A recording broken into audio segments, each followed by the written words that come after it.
everyone, this is When Does Brahms Come In podcast. I'm Sofia, and today we're going to have a talk about outstanding Russian composer, great personality, Sergei Sergeyevich Prokofiev.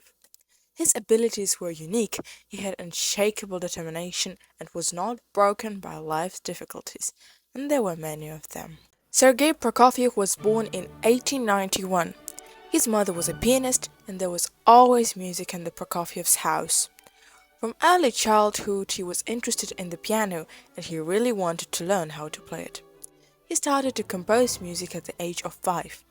Little Sergei was indelibly impressed by the opera Prince Igor by Borodin and the ballet The Sleeping Beauty by Tchaikovsky, and these works inspired him so much that at the age of 9 he wrote his own opera The Giant, the plot of which he came up with himself.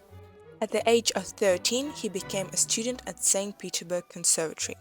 He first received his education in the composition department and then in the piano one. Great teachers helped a lot in the development of the composer. Prokofiev often listened to the works of Beethoven, Wagner, Scriabin, and others, and was pretty much inspired from them. He began his concert activity when he was 17. His debuts were highly praised by critics, and his composing originality and performing talent were always noted. A turning point in the life of young Prokofiev was his acquaintance with Sergei Diaghilev in 1914. Thanks to him, Sergei Prokofiev performed abroad for the first time. The concert program consisted entirely of his own compositions.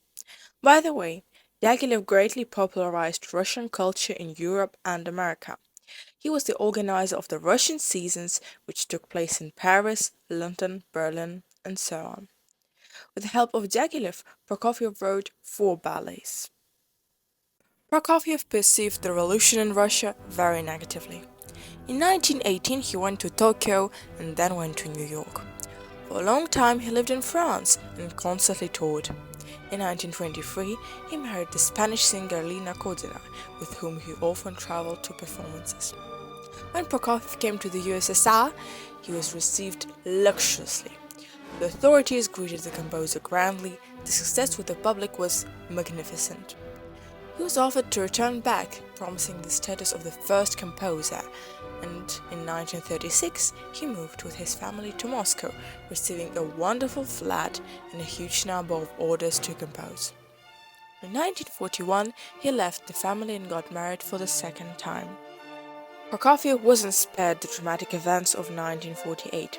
He was mentioned as a formalist composer with the ruling party in the USSR. Some works were banned while others were simply not performed. His first wife was arrested and sentenced to 20 years for spying and disloyalty to the country. His first work was released in 1956, although restrictions on the composer were lifted by Stalin himself in 1948. Prokofiev's health was noticeably weakening. Doctors even advised him not to work at all. But he ignored this, writing in 1952 one of his greatest works, the Seventh Symphony. Initially, the composer planned to write a simple one aimed at children's audience, but the concept of the composition expanded, and instead of the symphony for children, music was born in which the world of youth was reflected. But the Seventh Symphony is a tragic adult drama in 4 movements. The first part sounds calm and slow. The intonations are close to Russian folk songs, its appearance is sad and thoughtful.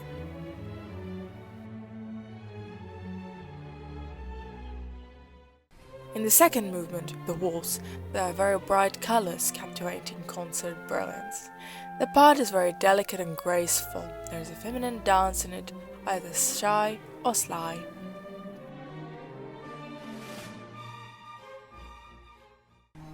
The theme of the third part sounds like an enlightening feeling.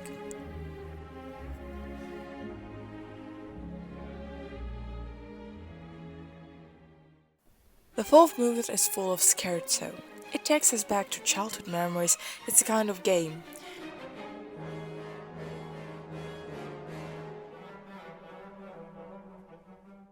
The symphony ends with the theme of the clock, which is heard so often in Prokofiev.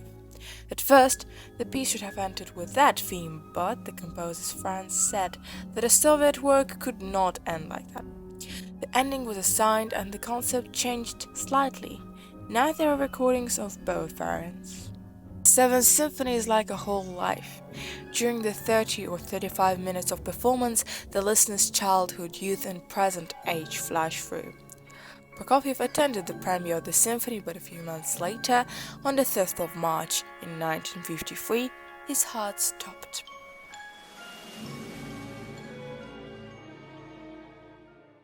Sergei Prokofiev continued to write music until the end of his days, leaving behind 9 operas, 7 ballets, 7 symphonies, 5 piano concertos, and many other works, which are genius.